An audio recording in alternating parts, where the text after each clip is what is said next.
All right. Well, again, thank you so much to Qsource and for the opportunities. This will be the third time we presented with you all, and it's a tremendous opportunity to be able to discuss the topics that we've had live with you guys in Knoxville several months ago around the health equity, social determinants of health discussion, and then earlier, late last year rather, with another discussion around quality reporting, and then of course value-based purchasing today.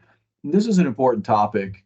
This topic, along with quality reporting, is something that we really need to spend time thinking about. CMS has put together a program from the quality reporting perspective and the value-based purchasing perspective that is not something that will go away. It is really the way that CMS has incorporated legislation and regulation into our world that's really pressing us forward into a quality-based system, a value-based purchasing system, and measurement tools for CMS to gauge whether or not they're getting the value for the dollar that they're spending specifically in skilled nursing in the Medicare Part A world. And so with the discussion that we had on quality reporting last time, this discussion will kind of round out that discussion in relationship to how CMS has incorporated these kinds of regulatory activities and requirements for us in relationship to being able to show from the quality reporting perspective the value that we're creating in our facilities in the effort to increase the quality of care that we provide to our residents, ultimately to show positive outcomes and have positive outcomes for the residents that come to our facilities for care. So today our discussion is titled Running with SNF VBP, Do You Have the Right Gear? Things have changed dramatically related to value-based purchasing. And so our goal today is to really dig into the kind of things that will be necessary for us to understand this program currently and moving forward. So our learning objectives today is to understand an overview of the value-based purchasing program and measures, to comprehend the current SNF value-based purchasing measures in a little bit more detail and how those will work together in terms of the new scoring mechanism. So we'll talk about the methodology for scoring. And then as CMS has moved forward with the whole idea of health equity and social determinants of health and moving that concept into the quality reporting programs that they have developed into the MDS and now into the value-based purchasing program, soon to be in quality reporting as well. We want to talk about the health equity adjustment and mention briefly the health equity confidential feedback reports that you may have accessed in your facility as well from iKeys, just to be aware that those are out there and how those play into this system as well. And then we'll have some time for Q&A at the end of this. So if you have questions, I would appreciate those, and put those in the chat box, and we'll get to those towards the end of the presentation today. So the first thing that if you've seen or been involved in any of the programs that we've produced here at Broad River Rehab or have been in any of the live presentations that we have provided, you understand that it's important for you to have in your hand the resources that are necessary to understand these programs in more depth. And I always try to provide a resource library for you at the outset of the presentation, so that if you do have questions or want to delve deeper into the concepts that we talk about today, you can go to the place essentially where we drew down the information for this presentation. A couple of places that are incredibly important from the quality reporting perspective and the value-based purchasing perspective are the two websites that CMS has set up, quality reporting and value-based purchasing. All of the technical specification user manuals and everything else that are necessary to understand these programs are located at those websites. So if you have a copy of this presentation that we provided for you at Qsource, you can link right onto these from this slide here. Also, the SNF quality reporting technical specifications is very important for you to have a copy of, the most recent version of that, to understand what's going on with the technical specifications, how those calculations work. As a matter of fact, we just had a conversation internally yesterday we provide a resource for our customers called Broad River Rehab Reflections. And once a month, we delve deep into something that is apropos to the current conversation going on in skilled nursing. And we spent an hour and a half yesterday going deep into quality reporting and using that technical specification user's guide. So that's a tremendously helpful tool to understand the quality reporting measures for and the technical specifications for quality reporting. So much we could talk about that program as well. And then of course, MDS 3.0, 1.18.11 data sets and the manuals and so forth. Certainly very important to have that information available. Fiscal year 2024 final rule, we put that link there for you simply because most of the information that has come to us now that is pressing us forward into the expanded value-based purchasing program came out of that final rule, proposed and final rulemaking process for fiscal year 2024. So all that we'll be talking about today primarily has been sent forward to us as a result of that rulemaking process last year, and certain to be more conversation around those kinds of things in the proposed and final rulemaking process for fiscal year 2025 coming up shortly in April this year, starting with the proposed rule. So there's some resources for you there to be able to look deeper into the kinds of things we're going to be talking about today. Let's just talk quickly about value-based purchasing in the skilled nursing facility world, just kind of in a nutshell. The bottom line really for value-based purchasing, as I mentioned before, is to create a program that incentivizes skilled nursing facilities to improve quality of care in the facilities with a financial incentive. And so the Centers for Medicaid and Medicare Services awards incentive payments to skilled nursing facilities through the value-based purchasing program, as I said, to encourage the improvement of quality of care that they provide to the beneficiaries in order to see positive outcomes, to see the outcomes, to see the residents in our facilities achieve the outcomes that they want to achieve. And so much of what we're going to talk about today in terms of the quality measures that have been expanded into the value purchasing program really do that. They really put feet to the fire, rubber to the road of getting us to a place where we're being financially incentivized to increase quality in the facilities in the value-based purchasing program. Currently, and we're going to talk extensively about the expansion of this program, but currently we do have a single measure, so all-cause hospital readmission measure, and that's been the measure that we've been measured under for some time now. We're going to briefly touch on that here in a minute as well. In Section 215 of the Protecting Access to Medicare Act from 2014, or we refer to that as PAMA often, Congress added a section which requires the Secretary to establish the value-based purchasing program. That's the legislation that actually came about in 2014 that established the value-based purchasing program and our rehospitalization measure that we've been using. Also, in that legislation, there were other areas specified related to the value-based purchasing program for SNFs. And these were kind of the general principles put forward in that legislation that moved us forward into value-based purchasing, that as we know it today, that SNFs are evaluated by their performance on a rehospitalization measure.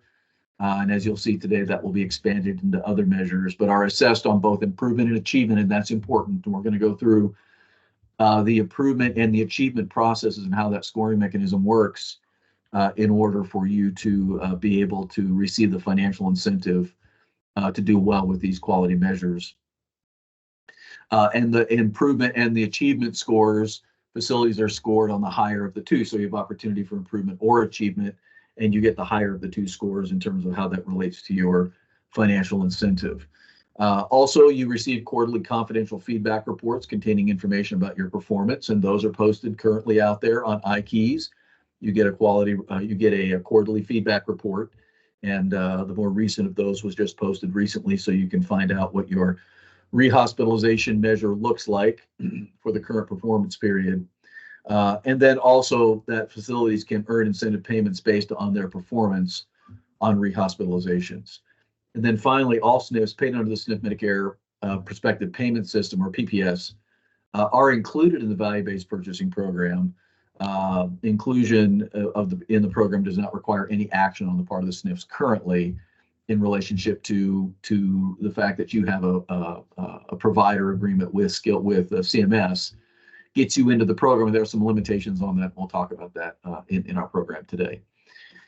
Also, as required by the statute, the PAMA legislation that was enacted in 2014, CMS withholds 2% of the SNF's Medicare fee-for-service Part A payment to fund the program. So every claim that you submit now has a 2% reduction to that claim unless you're excluded from the program for some reason. Again, we'll mention that here in a few minutes.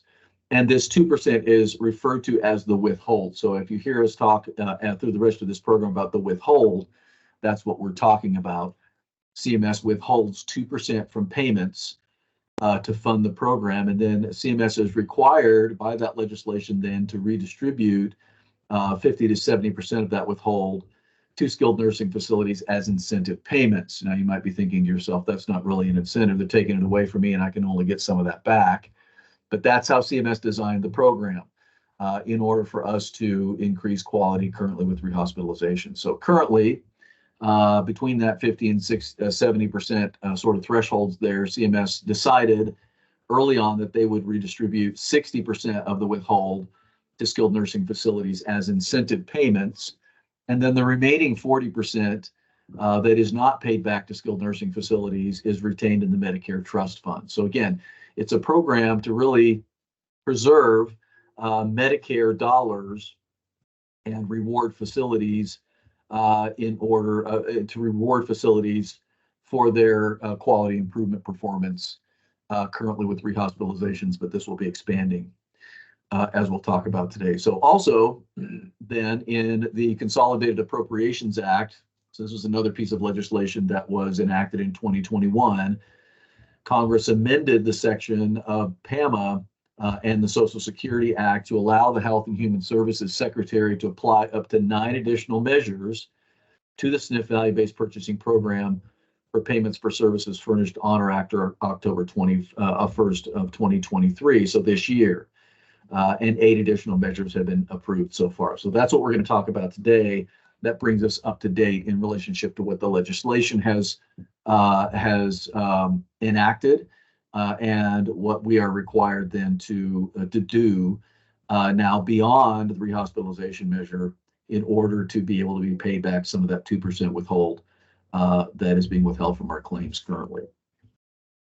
So as we begin our discussion today, here's the list of quality measures, and we're going to be spending some time walking through each one of these quality measures today to really talk about not only the measure itself and just a brief note about the technical specifications for the measure and what is being measured in each one of these, but how they're going to play into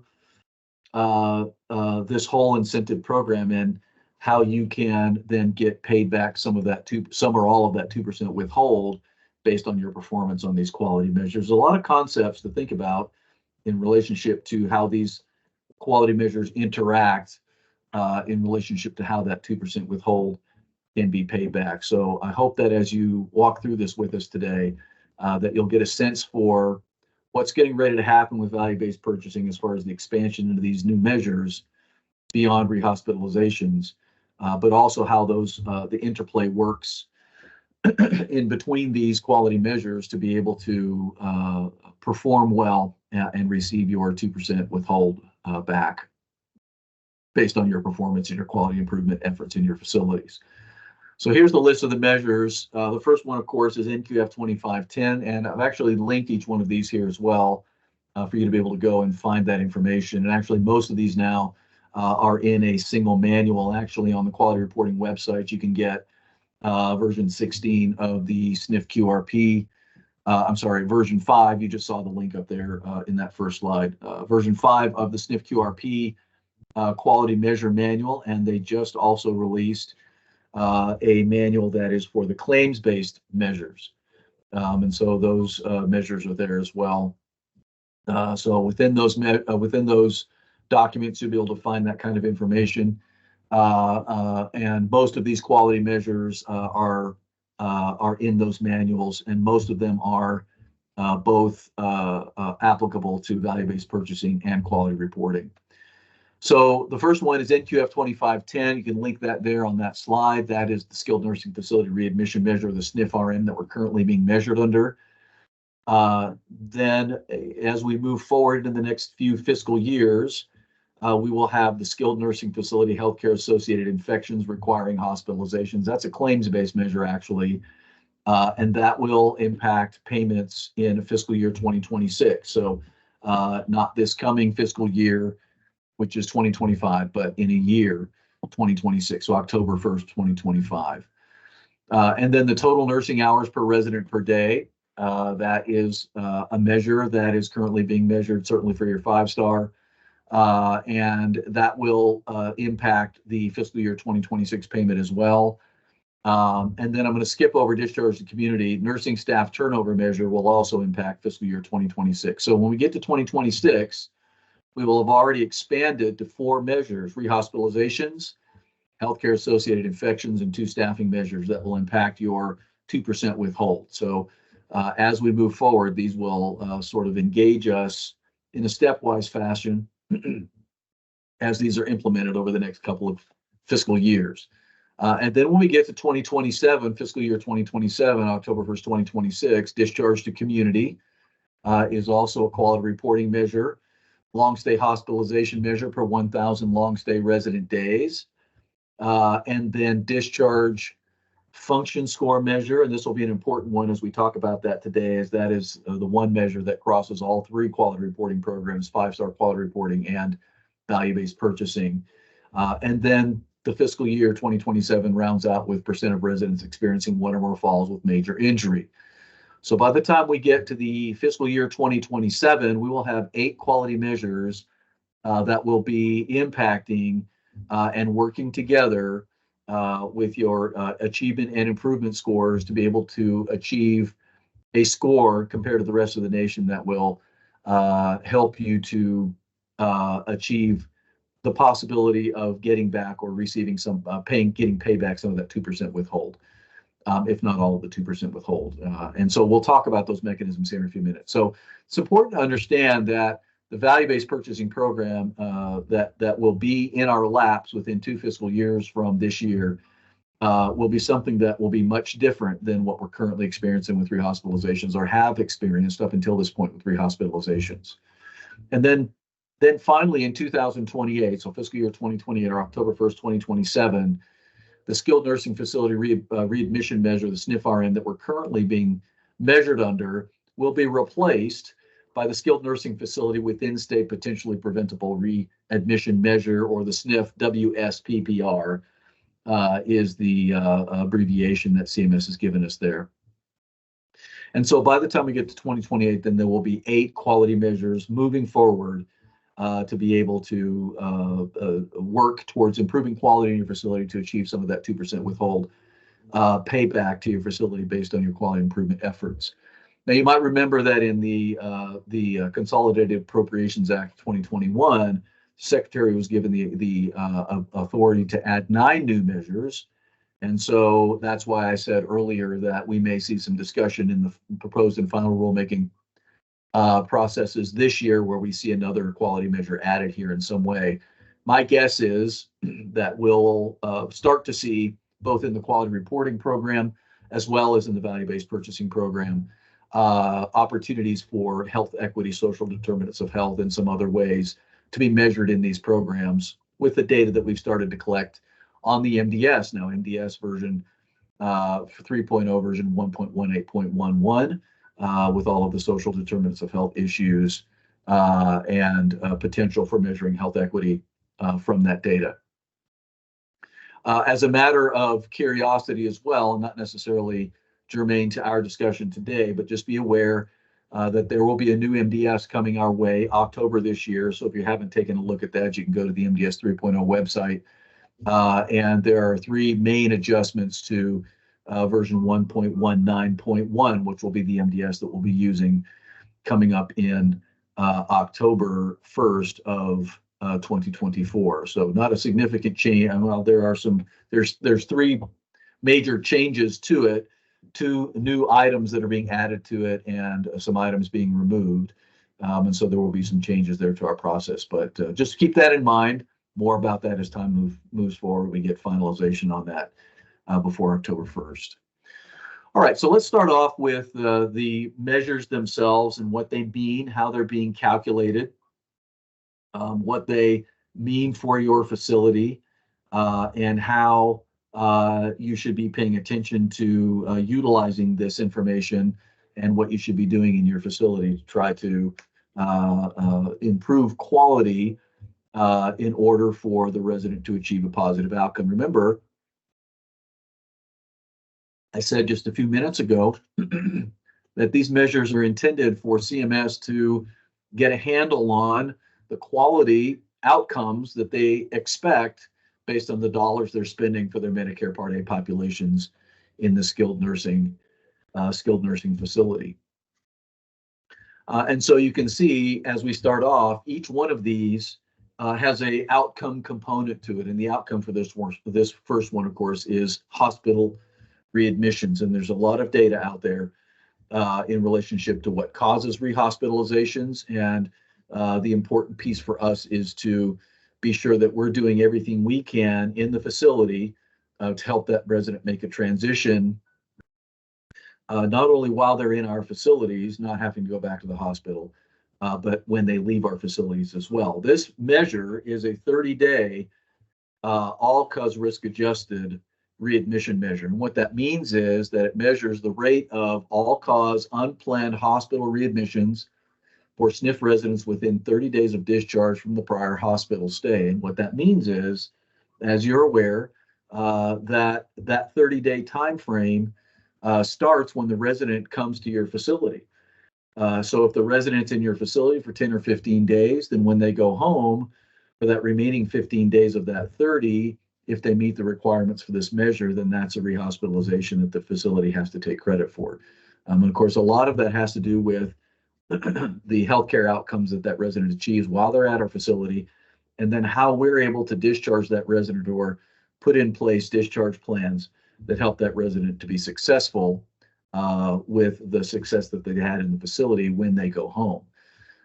And so it's important that we are paying attention to this and that we are doing everything that we can to help that resident make a safe and successful transfer, and that they don't end up back in the hospital. The current measure is risk adjusted for patient demographics and comorbidities and other health status variables that affect the probability of hospital readmissions. And one of the things recently that CMS added to this quality measure is the impact of COVID-19. And so much of this quality measure is driven by what are called covariates, if you will. And that is a situation where a resident would have a particular situation, a particular clinical condition that might make it more likely that they would have a rehospitalization or whatever the particular quality measure happens to be to trigger that quality measure. In this case, having COVID-19 makes it more likely that a resident might end up back in the hospital or having a history of COVID-19. So this gives another layer of accountability to this particular quality measure and levels the playing field really amongst residents across skilled nursing facilities, so that facilities that have a high incidence of COVID-19 or admit COVID-19 patients don't fare within the data tables and within the information that's compared across the nation worse than facilities that don't. This gives that facility the ability to be more equal in relationship to how their data is represented. Now, one of the things that we want to understand, and we'll look at each of these quality measures in relationship to these next two terms here, which is the baseline period and the performance period. So every one of these quality measures has a baseline period and a performance period, and it's important to understand and keep sort of in our mind what those baseline periods and performance periods actually mean. When we get to the scoring mechanism here in just a little bit, that will come back to help us understand where the data is coming from in relationship to being able to score and get those improvement or achievement scores that will be compared against the rest of the nation then in order to get some of that 2% or all of that 2% paid back to us, that withhold that we talked about just a few minutes ago.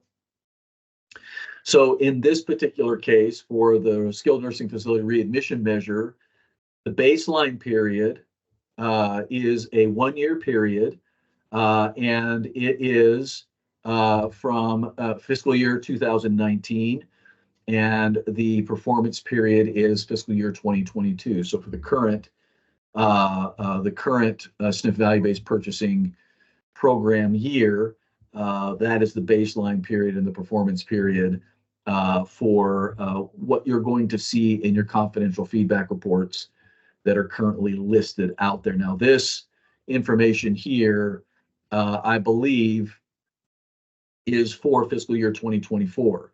And so if you go out there to look at your confidential feedback reports that were posted in August, you would see that this information would correlate there for the baseline period of the performance period. And during the baseline period, there are two other concepts that need to kind of be understood a little bit, and that's the achievement threshold and the benchmark. The achievement threshold and the benchmark. We'll talk about those a little bit more here and explain those definitions here in just a few minutes. But the achievement threshold and the benchmark really is a range of scores, rehospitalization scores, that a facility has to sort of land inside of in order to have any possibility of achieving some of that 2% withhold paid back to them when this data will affect the program year moving forward. So this program year impact is current, so as I said before, is 2024. And this will make a little more sense when we look at the actual scoring mechanism here in just a few minutes. But keep these concepts in mind: baseline period, performance period, achievement threshold, and benchmark. Now, when you look at the achievement threshold and the benchmark, one of the things that CMS has done is they've inverted these numbers. And I'm only going to mention this one time, just because in my mind, it makes it more confusing than it helps. But you'll notice there that the achievement threshold of 79% or 0.79 and the benchmark of 0.83 or 83% doesn't represent 79% rehospitalizations and 83% of rehospitalizations. That would be a lot of rehospitalizations. What CMS is intent in producing the numbers to look this way is to help facilities understand something of a concept of higher numbers seem to be better. And in this case, essentially, what we're looking at as far as an achievement threshold would essentially be 21% rehospitalizations. So really the lower number, 21%, is the rehospitalization number in the achievement threshold there, not 79%. 79%, as I said before, CMS inverted the number to make it visually look like you're doing better when the number is higher. So again, I think it makes it more confusing, but that's the way CMS chose to do that. So really 21% rehospitalization begins the achievement threshold. The benchmark then at 83%, that would be 27% rehospitalization. So low end, high end achievement threshold benchmark of your rehospitalization numbers there for the baseline period. These achievement thresholds and benchmarks are set during the baseline period. And once you get to your performance period, then you have to perform based on those the achievement threshold and the benchmark that was set in the baseline period. Again, this will make more sense here when we get to a table that will talk about how that scoring mechanism actually works. But just kind of keep those terms in the back of your head, and we'll talk about them a little bit more detailed here. But each one of these quality measures has baseline period, performance period, achievement threshold, benchmark, and a program year impact. Okay, so we're going to go down the list as we saw just a few minutes ago. This first one then, after rehospitalizations, begins to impact the program year of 2026. So rehospitalizations, all-cause 30-day risk-adjusted rehospitalization measure, the SNF RM that we've been measuring it for so long, is impacting this year's value-based purchasing program and will impact 2025. And then as we get to 2026, we add 3 new measures, and the first of those, as we mentioned before, is the skilled nursing facility healthcare-associated infections requiring hospitalization. And this is a fascinating measure. I wish we had more time. We could spend an entire hour and a half just really talking about this particular measure. It's a very complex measure. But essentially, it measures the estimate of the risk standardized rate of healthcare-acquired healthcare associated infections that are acquired during SNF care and result in rehospitalizations.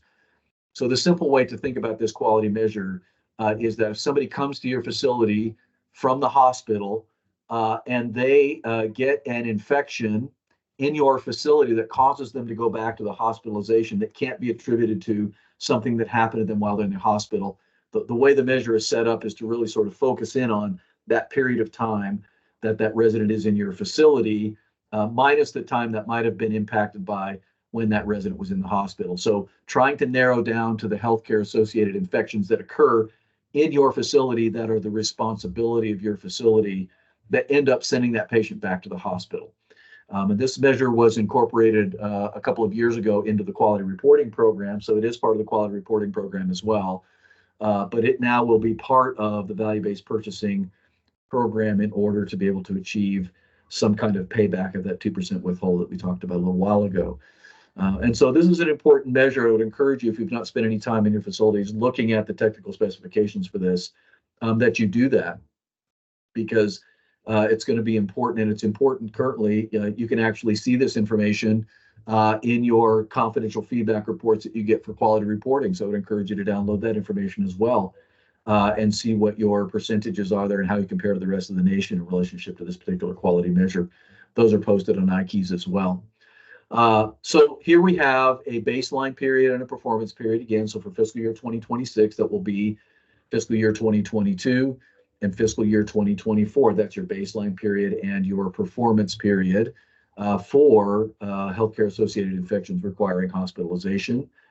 Your achievement threshold and your benchmarks there, 0.92, 0.95. Again, those are inverted. And so the actual thresholds would be something more like 8%. And 8% starting on the low end, and the benchmark then would be 5%. And so it's a pretty narrow window of opportunity there in terms of achieving a score that would really help you to get a comparison of your facility to the rest of the nation. 8% and 5%. So 8% healthcare associated infections to 5%. Healthcare associated infections. And again, those are determined based on national data in the baseline period for this particular measure, fiscal year 2022. And then in the performance year, fiscal year 2024, it's important to understand that we are in the performance year now, October 1st, 2023 through September 30th, 2024. That will determine our achievement or improvement score that, again, will be compared to the rest of the nation in order to be able to achieve some of the 2% back. Again, we're going to go through that scoring mechanism here in just a few minutes, but it's important to understand that for fiscal year 2026, we are in the current performance year that will make that determination, because this will impact 2026. Now, one of the other concepts that has come up in the final rule process here, as I mentioned before, is that SNFs must have a minimum. There are case minimums. So there are times when these quality measures will be excluded from the calculation simply because there's not a case minimum. And so in effect, the facility would not be involved in the quality reporting program for this particular quality measure, that if there were less than 25 eligible stays during the applicable 1-year performance period. So in this performance period, if there's less than 25 eligible stays, then the facility would not be eligible to receive a score on this particular quality measure. We'll talk about what that means here in just a few minutes, but I want you to introduce that term, case minimums. You'll see that in each one of these quality measures here moving forward. Okay, and then we have total nursing hours per resident per day staffing measure. And we've been familiar with this for a very long time now. It's certainly something that has impacted our 5-star rating system. Now it has found its way into the value-based purchasing program. And this is important. So with all the discussion about staffing and staff, the staffing mandate potentially that might be coming to us as far as the benchmarks and so forth later this year, and we'll see what happens with that. We have seen now the staffing measures start to impact how CMS measures quality in the facilities. in the 5-star program and the value-based purchasing program. So we're familiar with this. This comes to us from the 5-star users guide. The way that this is calculated is essentially the same way that it's calculated in the 5-star users guide there in terms of total hours per resident per day. But it's a structural measure that uses electronic reporting data based on the payroll-based journal system, as it always has been. It's just where that data comes from to calculate total nursing hours per resident per day. And the denominator here for this particular quality measure is a count of the daily resident census derived from the minimum data set, version 3.0 assessments, and the measure is case mix adjusted based on the distribution of MDS assessments by resource utilization groups, and that's getting ready to change as well. So this is currently the way that this quality measure has been being calculated, but as we move forward, the staffing measures will be calculated, or the case mix adjustment for these quality measures moving forward will be based on PDPM data. And you can download the 5-star users guide, and there's an appendix in the back of that, the last part of that user's manual that explains how that transition will occur from using RUGS-4 data to using PDPM data to calculate the case mix adjustment for staffing. So again, in our brief conversation that we're having today around these quality measures and around value-based purchasing, we just don't have time to get into the nuances of the exact way that that staffing measure is calculated. But just understand that your payroll-based journals data entry has to be spot on and accurate. And your MDS data, for 2 reasons. For the census information for calculating nursing hours per resident per day comes from the minimum data set. And it's a very specific way that the system looks at active minimum data sets to determine how many patients are in the facility every day in a quarter in order to determine nursing hours per resident per day. And then that's adjusted based on the resident acuity in the facility as well, prior to October 1st under the RUG system, and moving forward with the PDPM system. So determining the numbers of staff that need to be in the facility in relationship to the acuity of the residents based on those RUG scores and on the HIPS indicators after PDPM, after the RUG system could not be generated anymore after October 1st of 2023 with the removal of Section G and so forth. So very important for us to have accurate data coming from the minimum data set so that our nursing staff hours per resident per day is an accurate reflection of the staffing that we've provided in our facilities. Here in this particular quality measure, again, there's another baseline period. This baseline period, or the period where the achievement threshold and the benchmarks are set, is fiscal year 2022, as it was for the prior measure, and the performance period. Here we are in the performance period again now, fiscal year 2024, and the achievement threshold 3.18523, benchmark 5.70680, and those are not inverted. So that's the total nursing staff per resident per day threshold for the baseline period, fiscal year 2022. Those were set up in that year or calculated in that year based on national performance data for total nursing hours per resident per day. That will impact 2026 again, as we mentioned before.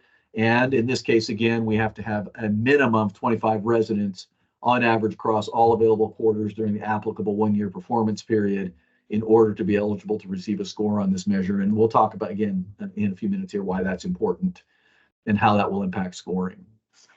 All right, and then we have discharge to community. And as I said before, when we went through that list, I skipped this one because we were just talking about 2026. We have one more for 2026, and that's on the next slide. But the discharge to community then will impact the year of 2027. And again, the way that these, the way these slides are organized were basically the way that these were sort of listed in the final rule this year.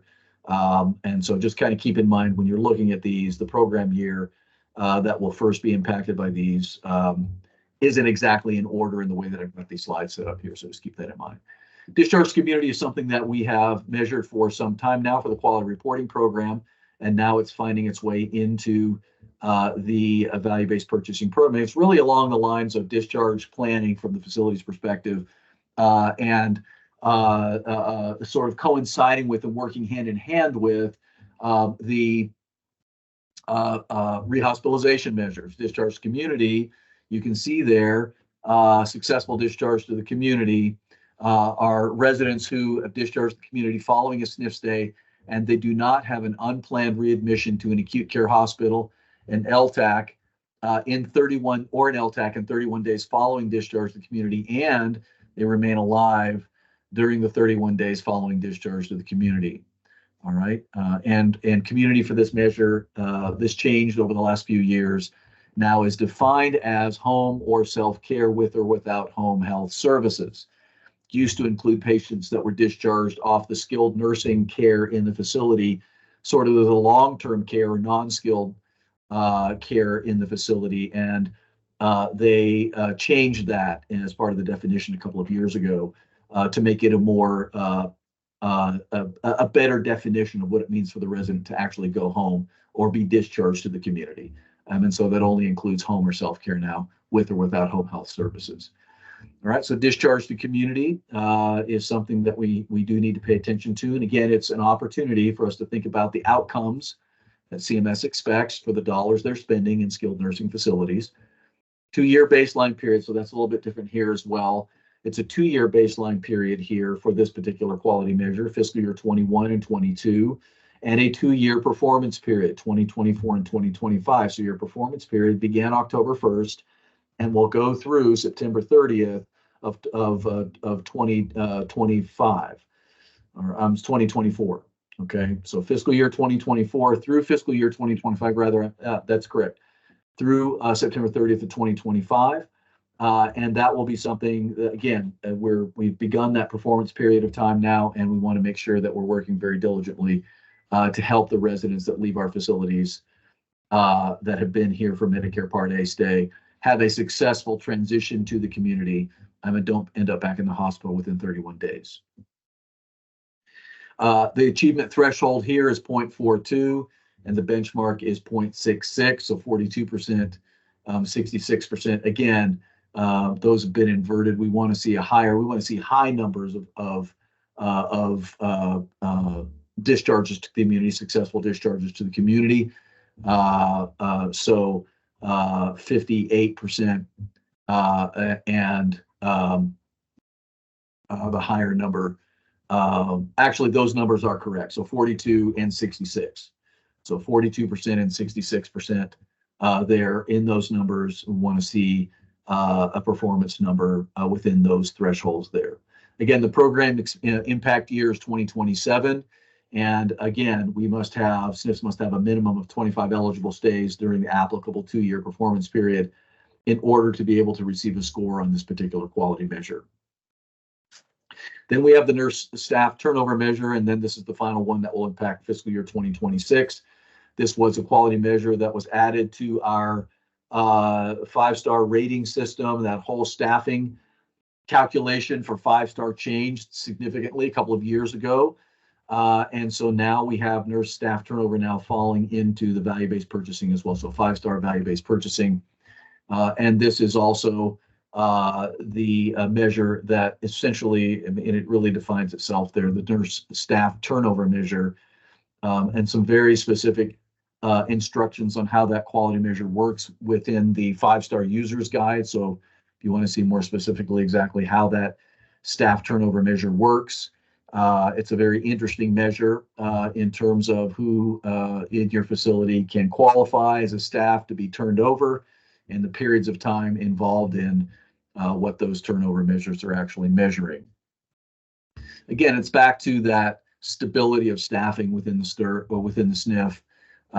It is a consideration in terms of the quality outcomes and consistency of care for the resident.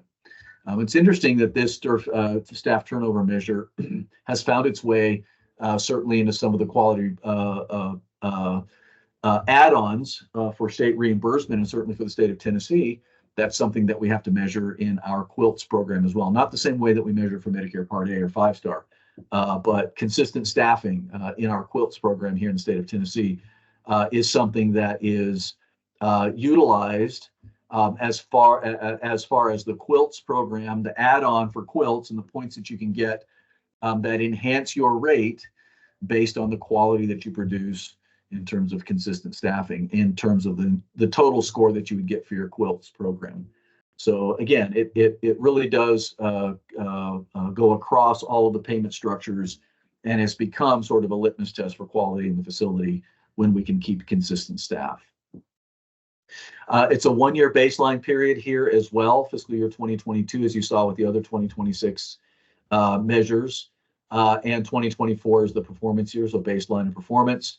Achievement threshold 0.35, benchmark 0.72, so that's your range of turnover there, and those numbers again have not been inverted because 35%, 72%. Actually, I really wish CMS had not done the inversion here and just left the numbers at the way we want to see. For nurse staff over, we want to see very low numbers. And so this here is a situation where from the achievement threshold perspective, we want to see 65% in the benchmark. We want to see 28. So it goes from high to low. So again, these numbers are, as I said before, I wish CMS had left them the way that they were. But be that as it may, that's your achievement threshold and your benchmark for your staff turnover measure.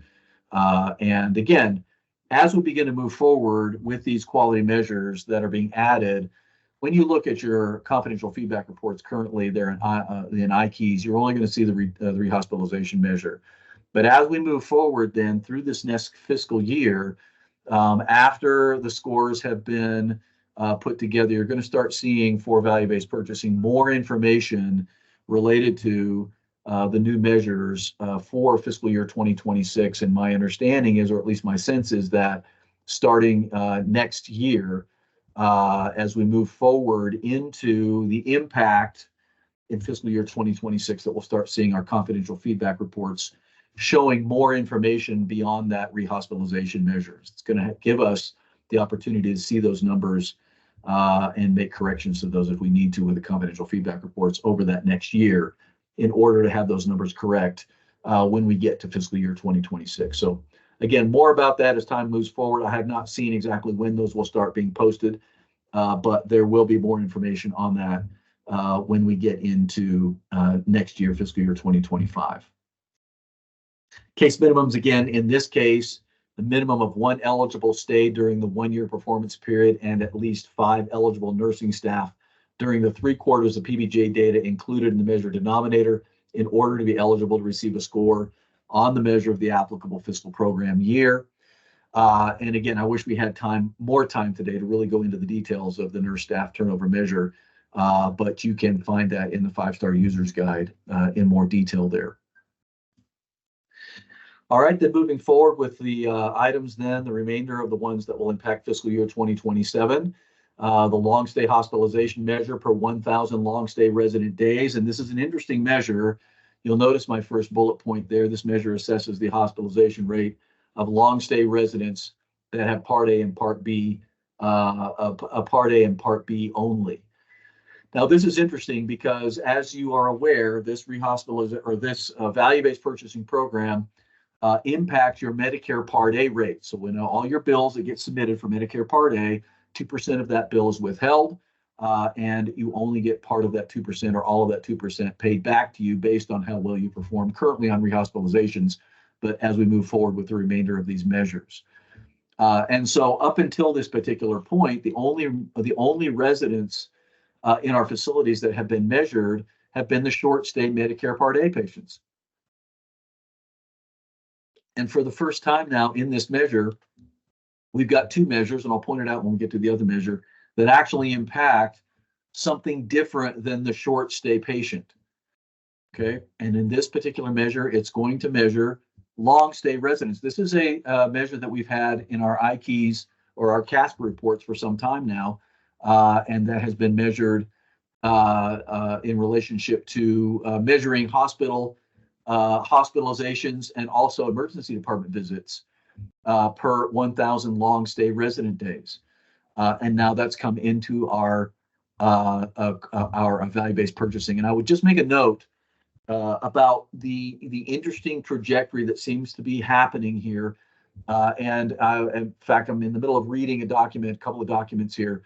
CMS had a listening session last August on the concept of applying the quality measures for value-based purchasing and for quality reporting across payer sources. All right, so that they would not be just Medicare Part A, but that these measures would be measured across payer sources. And there's a lot of interesting discussion happening on that.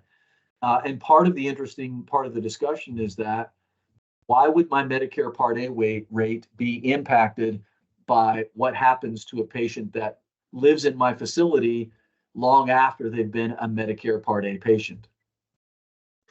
And part of the discussion that's happening from the CMS side and from the listening session and the documents that are available, Q&A documents and the transcripts of that listening session or synopsis of that listening session, is that the care that we provide in the short term or in the long term should apply to all the residents in our facilities. And so these measures should incorporate elements that would apply to the whole population, not just to the Medicare Part A stay. So more about that as time goes along. This is going to be an interesting discussion. And as a matter of fact, conversations that I've had recently with folks have indicated that we sense that there will be some more conversation around this potential change in terms of what the quality measures impact payer sources from the quality reporting perspective, value-based purchasing in our proposed and final rulemaking process this year. So it looks to be an interesting year in terms of what we're going to hear or see in that process. So more of that as time goes forward, but this is an interesting change here. In my estimation, this is part of the way that CMS is going to start doing that by incorporating quality measures that impact more than just the Medicare Part A resident in a short stay within these two programs. But more on that, again, as I said, as time goes along. This measure assesses the hospitalization rate of long stay residents. Long stay residents, as you may be aware, are residents that are in the facility 101 days or longer. That long stay period of time, that designation in the quality measure manual for long stay versus short stay. The baseline period here, fiscal year 2023, and the performance year 2025. The program impact year is 2027. You'll notice here that I have not included a benchmark or achievement threshold because those have not been determined yet. The baseline period was fiscal year 2023. That just ended in September of 2023, so that data is still being tabulated. And I would imagine that we probably will get a baseline year achievement threshold and benchmark in our proposed and final rulemaking processes this year, as though we'll have that data available and know what that's going to be. Case minimums of 20 eligible stays during the one-year performance period in order to be eligible to receive a score on the measure, and that's the case minimum for this particular quality measure. And again, we'll talk about those here in a few minutes. And then finally, the discharge function score. Well, we've got two more here. The discharge function score is a new quality measure that has been developed as a standardized measure across post-acute care. Really a lot of conversation that we could have on that, but the discharge function score incorporates portions of section GG that are standard across the LCDS, which is the tool for the assessment tool like our MDS for LTACs, the IRF-PI, patient assessment instruments for the inpatient rehab facility, and the OASIS tool for home health. The standardized section GG items that are going to be found in each one of those measures are incorporated into an outcome measure now that all of these areas will be measured. This will be the standard, really the gold standard outcome measure that will accommodate that sense of standardizing that measure, which is really the process of the IMPACT Act and the quality reporting program. But again, that's for another discussion. In this particular case, the discharge function score measure is replacing the short stay improvement in function measure because section G is gone. That's a whole nother discussion in terms of what is missing now and what will be changing in relationship to section G missing and the quality measures that will be impacted by that. But be that as it may, the discharge function score now will be on your iKeys, the former CASPA report that short stay improvement in function. Same for 5-star, and now for value-based purchasing. So it's the one quality measure that impacts all 3 programs and will be an important gauge of outcomes for that short stay type of patient. This measure assesses the functional status by, and again, some specific items out of section GG, by assessing the percentage of SNF residents who meet or exceed an expected discharge function score and use mobility and self-care items already collected on the MDS out of section GG. So an expected discharge function score, whatever our actual recorded discharge function score out of section GG for those items compared to an expected discharge function score based on that resident's presentation and their comorbidities and covariates will determine whether or not we're successful in terms of achieving a discharge function score that meets or exceeds that expected discharge function score. The baseline period here for fiscal year 2023 and the performance period, fiscal year 2025. Program year again is fiscal year 2027, and case minimums here are 20 eligible stays. So a specific case minimum here for this one as well. And then we have the percent of residents experiencing 1 or more falls with major injury. And again, this is one that also impacts all 3 quality programs, the 5-star, the quality reporting program, and the value-based purchasing program, except the difference is in the quality reporting program, this particular quality measure has been adjusted simply to measure short stay residents. In the 5-star rating system, your ITs, facility level reports that you're used to seeing or calling a CASPA report, that particular quality measure, percent of residents experiencing 1 or more falls with major injury, is a long stay measure. And that long stay measure has been brought forward into the value-based purchasing program. Remember, I said there were a couple of quality measures that are now reaching into a different patient population and impacting my Medicare Part A rate. And again, CMS's rationale for that is that our care should be consistent across the continuum of care in our facilities, regardless of payer source or why that resident is there. Well, needless to say, we now have a quality measure impacting, or will have a quality measure impacting, our fiscal year 2027 payment there for value-based purchasing or payback based on not only long stay residents, okay, this is a long stay measure, 1 or more falls with major injury, but it is payer source agnostic. It's the first true payer source agnostic quality measure that we have. As I said before, the conversation is moving in that direction, that the quality measures will impact payment systems, quality reporting, value-based purchasing, 5-star, regardless of what the payer source happens to be for that particular resident. So very interesting conversation. This is the first one that truly does meet that situation here. It's a long stay group of patients now that I'm measuring in terms of falls with major injury that will impact my short stay payment for Medicare Part A. And it doesn't matter what the payer source of that resident is in my long stay situation in the facility, it's still going to be something that impacts my Medicare Part A payment for my short stay. So very interesting concept here. And again, more we could talk about that. It's a measure, again, that assesses falls with major injury rates of long stay residents. Again, all payers here that will be tested. Baseline period here, again, for fiscal year 2027, here we've got 2023, performance year of 2025. And in this case, our case minimums of 20 residents in the measure denominator during the 1-year performance period qualifies this to be measured for value-based purchasing. And then finally, the last measure, and as I said before, we've got 8 that will be completely impacting value-based purchasing by 2027. By 2028, this new quality measure, value-based purchasing measure, skilled nursing facility within stay potentially preventable readmission measure, is the new measure that will replace the SNF RM. So SNF RM will go away. That's the 30-day all-cause risk-adjusted rehospitalization measure that we currently are being measured under. In fiscal year 2028, this will replace that in terms of the impact on payment. And I think it's a better measure. It's only measuring rehospitalizations that happen during the patient's stay in our facility. So just that piece of it alone makes it a better measure and something that we can tolerate in relationship to our impact really on whether that patient goes back to the facility and being able to keep that resident in-house for care as opposed to sending them back.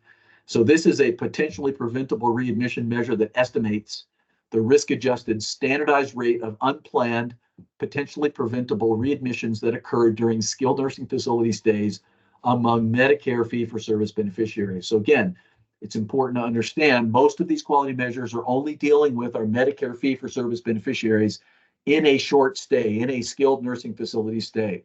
There are two measures, as I mentioned, the 1,000 hospitalizations per 1,000 long stay Medicare, for 1,000 long stay days, and falls with major injury now impact that long stay group of residents. For the hospitalizations for 1,000 long stay days, that impacts Medicare Part A and Part B, patients with Medicare Part A and Part B, and the falls with major injury, all payer sources. So very interesting moving forward, what is being measured and the kinds of patients that are being measured, the payer sources and so forth. Here we have a 2-year. Now we said we have 2-year baseline periods for 2 of our quality measures now for discharge to community, and then now this new within state potentially preventable readmission measure, 2-year baseline period 2022 and 2023, and the performance year 2025 and 2026. Again, the program year impacted 2028. Here we have a case minimum of 25 eligible stays during the 2-year performance period in order to be eligible to receive a score. All right, so that is the quality measures. And for the remainder of our time now, what I'd like to try to get through with you, as if we haven't already dumped enough on you today. I know a lot of this information may be new to you, or you may have sort of discussed it tertiarily, kind of off to the side, but not really thinking about the impact this is going to have really in a very short period of time for those first 3 new quality measures added to rehospitalization for 2026. But it is coming our way, and we need to be prepared for it and to be thinking about how this is going to work. And so with all of that said about the value-based purchasing program, what it is, the authority legislated behind why we have it, the actual measures now that will be coming our way to impact it, let's talk about the scoring and the way that all this is going to sort of meld together in relationship to the various terms that we talked about and how this will distill down into a score that will either determine how much of that 2% or if any of that 2% that you'll be paid back, that withhold that you'll be paid back.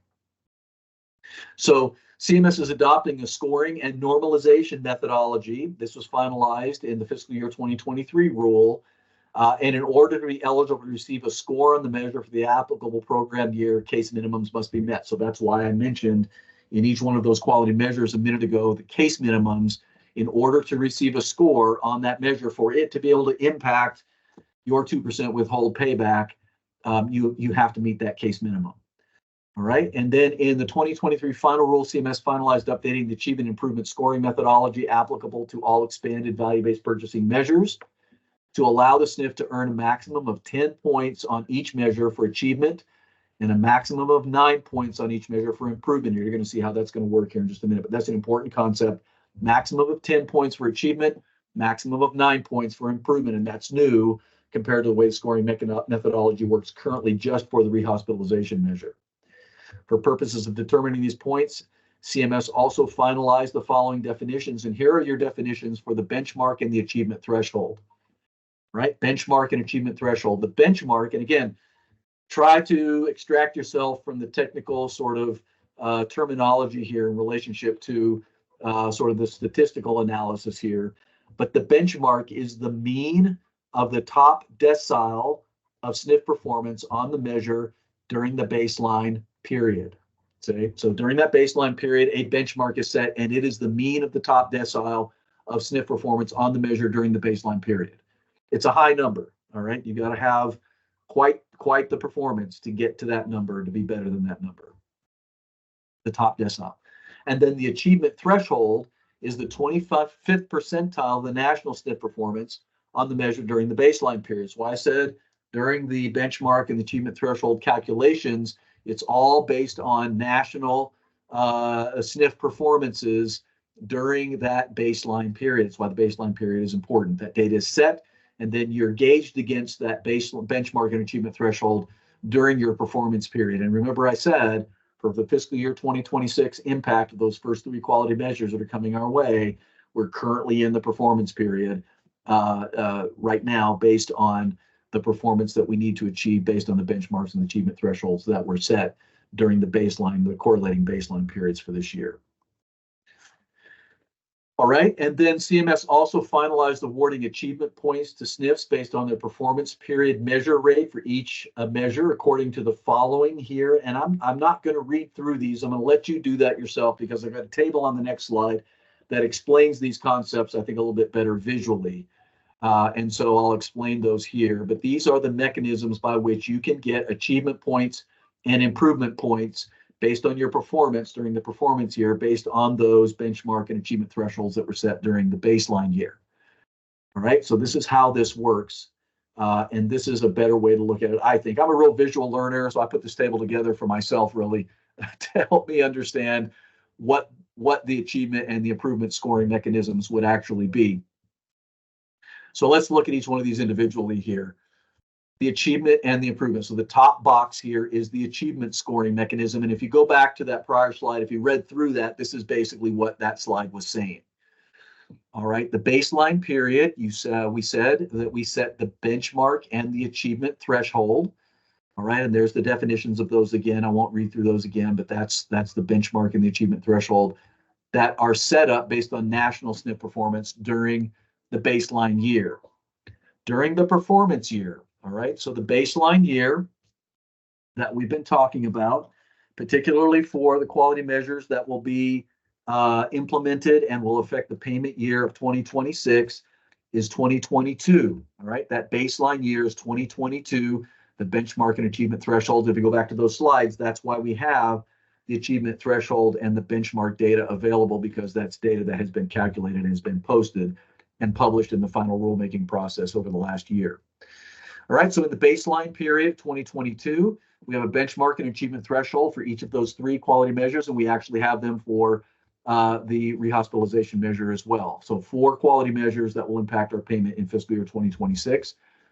The performance period for that period of time is 2024. All right, so we're currently in the performance period for the first 3 quality measures that will impact 2026.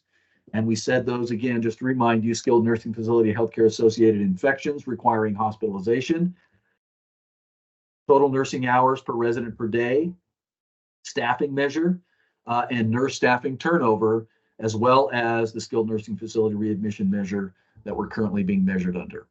All right, so baseline period, 2022, and performance period, 2024. So we're in the performance period currently. In this performance period, the baseline and the benchmark and achievement threshold numbers that we showed you are where we're being measured against now. So in this performance period, in order to achieve any scores, you have to at least have a score for these quality measures that is at or above the achievement threshold, whatever that achievement threshold number is that we mentioned just a little while ago for each of those quality measures. If you don't get to that achievement threshold, then you don't get any points associated with your achievement for that particular quality measure during your performance period.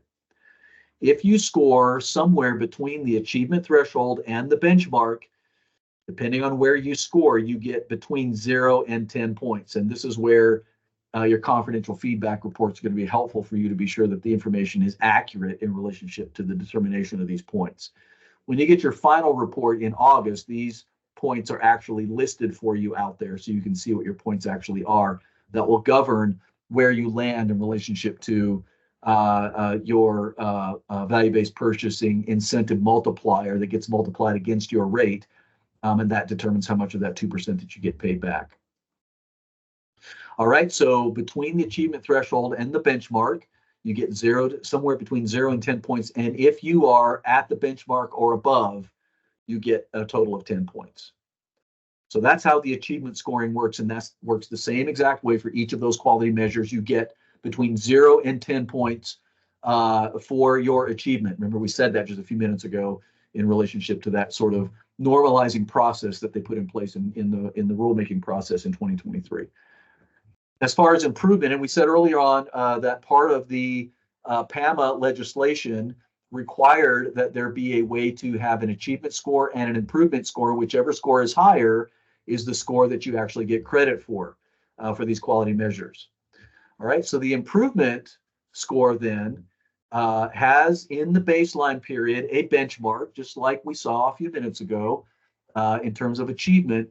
But rather than an achievement threshold number, we have a baseline period measure rate. All right, that baseline period measure rate is how you perform during that baseline period. All right, and during that baseline period, whatever your score was, that's where the scoring starts. So if I have during that baseline period for improvement scoring, if I don't score as well as I did during the during the baseline period, I get 0 points. But if I score somewhere between what I scored in the baseline period and my benchmark, I get somewhere between 0 and 9 points. And if I score at the benchmark or higher, then I get a total of 9 points. All right, so I hope that helps in understanding how this sort of scoring mechanism will work, and that will be applied to each of the quality measures. All right. CMS will score SNF's performance on achievement improvement for each measure and award them the higher of the two scores. All right. For each of the measures to be included in the performance score, except the instance where the SNF does not meet the case minimum thresholds. Right. So you won't get a score on those measures that don't meet the minimum thresholds. Just keep that in mind. Then CMS will sum each of the measures and normalize them. There's a normalization calculation to arrive at a SNF performance score that ranges between 0 and 100 points. All right, we'll see that here in just a second. The policy is intended to appropriately recognize the best performers for achievement and improvement during that period of time. So here's the normalization process and basically allows for the expansion of the value-based purchasing into these 8 new measures, maintaining a score range of 0 to 100 without further changes to the scoring methodology. And so under this policy, CMS will calculate a raw point total for each SNF by adding up the SNF score for each of the measures. We looked at that scoring process between 0 and 9 for improvement, 0 and 10 for achievement for each of those 8 quality measures. In that case, if I have 8 quality measures and I can score 10, that's a maximum. That's a maximum of 80 points. And if I score the maximum of 9 points on those 8 quality measures, then I can get the maximum score there as well. All right, so here's the example of SNF that met the case minimums to receive a score on 3 quality measures. If we're talking about fiscal year 2026, would receive a score between 0 and 30. And while a SNF that met the case minimum to receive a score on 2 quality measures would receive a score between 0 and 20. The maximum raw point total for fiscal year 2026 would be 40 points and 80 points, okay, for fiscal year 2027, because we're adding, again, up to that full 8 measures for 2027. So there'll be 4 measures in 2026. That would give us a total of 40 points if you scored 10 points on each of those quality measures, and then you could get up to 80 points in 2027 because there'll be a full 8 measures available then. Then CMS would normalize the raw point totals by converting them to a 100-point scale, as we said, with the normalized values being awarded as the SNF performance score. So the example is that SNF would normalize, or CMS would normalize a SNF's raw point total of 27 out of 30, right? 27 out of 30. If that were the case, if you only had 3 quality measures that met the case minimums, 27 points out of the 30, converting that to a 100-point scale, result of that SNF would receive a SNF performance score of 90. So the example here is 27, you divide that by 30, multiply it by 100, that gives you a score of 90 that normalizes that to the 0 to 100-point scale.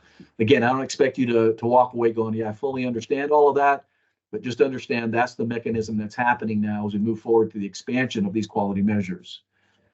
Now, the last thing that we really want to talk about today is the inclusion of health equity. This is a concept that we could spend a whole nother couple of hours talking about probably in relationship to how this process is incorporating itself into how CMS is measuring quality in facilities. All right. And so the first step, and as I mentioned before, I think there will be inclusions of quality measures as we move forward into these programs, quality reporting, value-based purchasing, that incorporate specifics of health equity. we did a talk with you all back, I can't remember when that was, back in last year at some point. I think it was last spring, winter or spring, in Knoxville. And we spent some time together talking about this whole idea of social determinants of health and health equity. Those are the concepts that will be incorporated here. And while there haven't been any quality measures that have actually been developed around health equity or social determinants of health, CMS decided to add a bonus structure to SNF value-based purchasing that would incorporate some concepts relative to health equity. All right, and so let's talk about what that is. Essentially, a way for CMS to look at how facilities are working towards reducing disparities in their patient populations and in the health outcomes of their SNF population. And so they've adopted a health equity adjustment. And essentially, the health equity adjustment would reward SNFs that perform well and whose resident population during the applicable performance period, remember we're in that performance period now for this fiscal year 2026 payment adjustment, which includes at least 20% of the residents that are dually eligible for Medicare Part A and Medicaid. Right? This adjustment will begin with the fiscal year 2027 program year based on fiscal year 2025 performance year. So even though we're in the performance year currently for fiscal year 2026, this won't actually take effect until 2027. All right. CMS will adjust the scoring methodology to provide bonus points to high-performing facilities. All right. So you have to perform high. You have to perform well compared to your peers on these quality measures. And CMS defines a high-performance facility or a top-tier performing SNF as a SNF whose score on the measure for the program year falls in the top third of performance or greater than or equal to the 66.67th percentile that provide care to a higher proportion of dually eligible residents. So two criteria. You have to have at least 20% of dually eligible residents in your short stay population.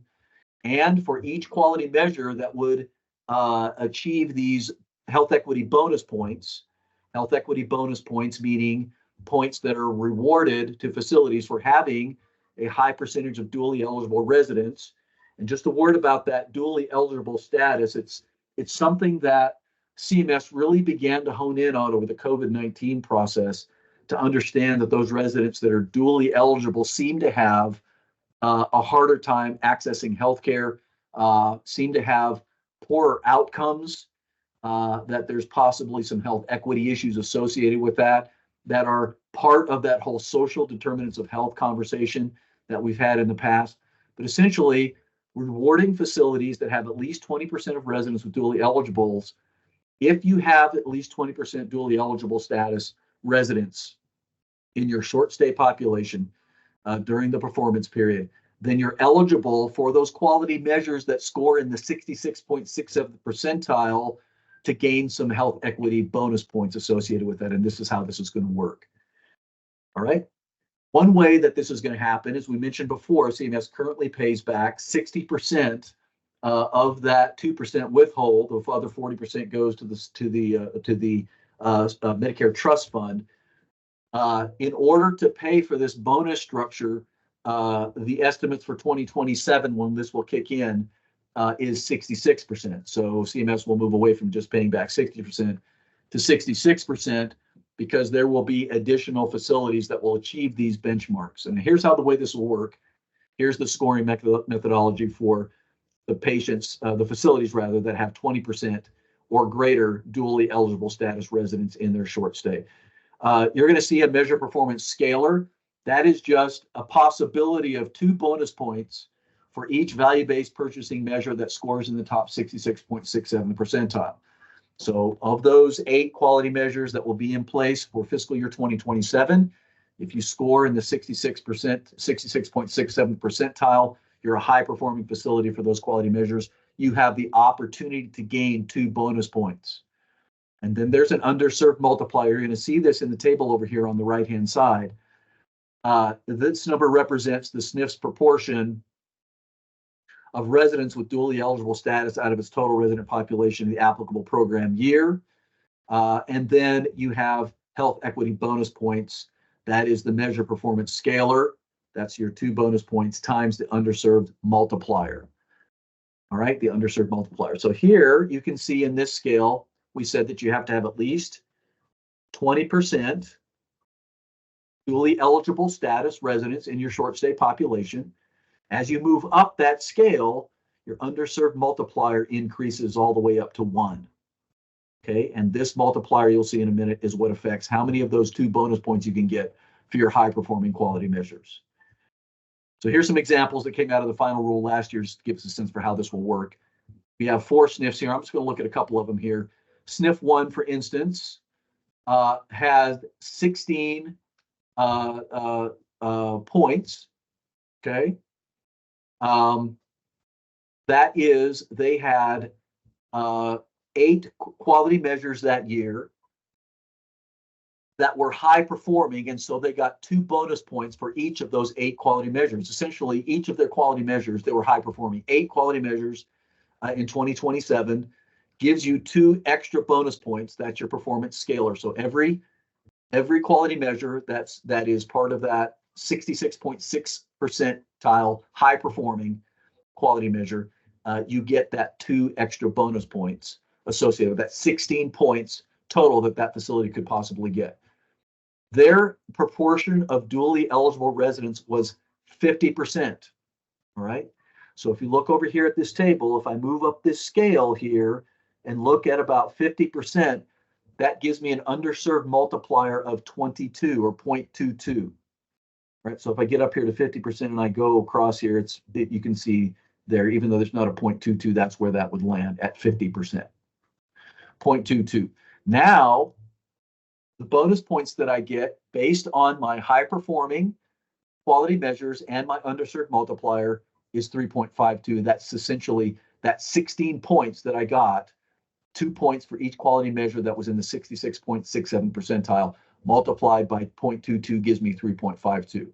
So whatever my score was between 0 and 100, now I can add 3.52 to that, and that might be the difference between getting my full 2% back and not getting my full 2% back. Okay. Notice here in the second example, and I'm only going to talk about the second one here because of the shortness of time, but you see here they achieved 14 points. That means 7 out of 8 of those quality measures were in the 66.7 percentile.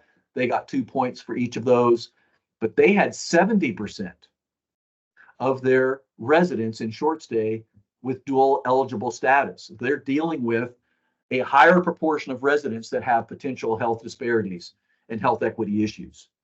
All right, you'll notice if I go over here to 70, now I'm all the way up here at 0.78 for my multiplier. I multiply 0.78 times 14. That gives me 10.92. All right, so even though I didn't score 2 points on every single one of my quality measures, I still get a better bonus structure here because of a higher percentage of dually eligible patients. 10.92 points gets added on to whatever my score is from 0 to 100, and that becomes my number ultimately that is compared to the rest of the nation that will give me my value-based incentive multiplier that will be multiplied against my rate in order to get part of that 2% back. Okay, and so that's down here at the bottom table. That just shows you here what their performance scores would be based on that bonus structure.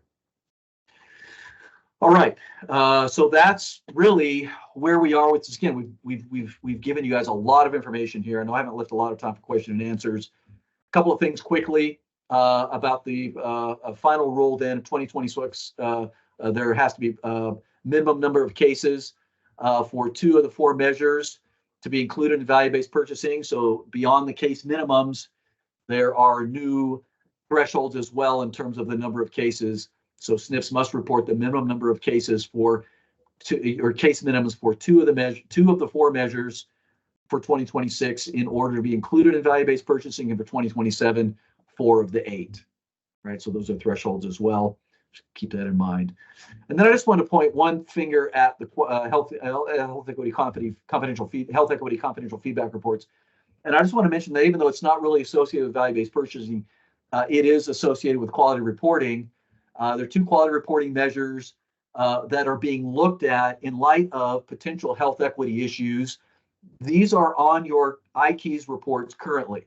And so for Medicare spending per beneficiary and discharge to community, CMS is looking at the impact on these quality measures and comparing facilities' impact or outcomes for these quality measures against peer groups, against the nation, against state, in light of resident ethnicity and in light of dual eligible status.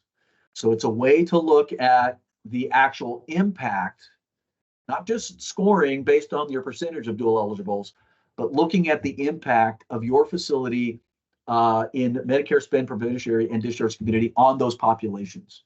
A little more practical information in relationship to, is there an issue where we might want to address some of the social determinants of health and health equity issues that may be present in our facilities.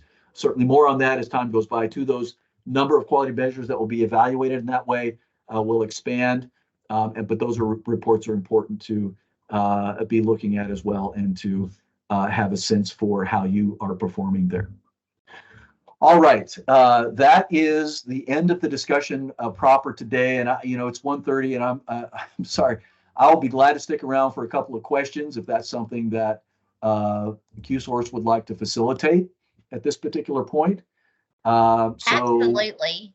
Amanda, just let me know what you think here. Yeah, absolutely. Is there any questions? I know this is a lot of information, but it was great material.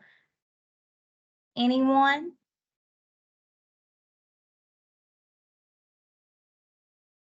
Right now in chat, we do not have any questions. If you don't feel comfortable placing your questions in chat, if you want to reach out to one of us, we can get you to Joel for sure. Right here is also how you can contact Joel. Joel, your email's not on there for some reason. I don't know why. It has Teresa Wood. Yeah, Teresa is our business development. If you guys reach out to her, she'll reach out to me. So that's perfectly fine too. But my email, just off the top here, is jvanEaton@broadriverrehab.com. jvanEaton@broadriverrehab.com. You can go actually to our website as well. There's a link on our website to ask an expert, and that'll get directly to me as well. So a couple of different ways to do that. Absolutely. So there's several ways that you can reach out to Joel. Again, this information will be posted on our website within a week. I did place that in chat earlier. It's csc@qsource.org. It'll be underneath our resources. Thank you all again for attending the Culture of Safety Center webinar. As a reminder, you will receive a feedback evaluation and a post-test in an email to follow up this webinar. We ask that you complete these, and upon receipt, we will provide you with a certificate for your CEUs. For the administrators present today, we will provide information to the NAB registry on your behalf. Please, please, please, this was a lot of information. Do not hesitate to reach out with any of your questions. This is all brand new to a lot of us. And Joel does a phenomenal job at explaining at the detail level. So we will get your questions to Joel for sure. Joel, thank you so much again for assisting us with this webinar. We appreciate you always, always, always. And absolutely. Yes. Thank you so much for the opportunity.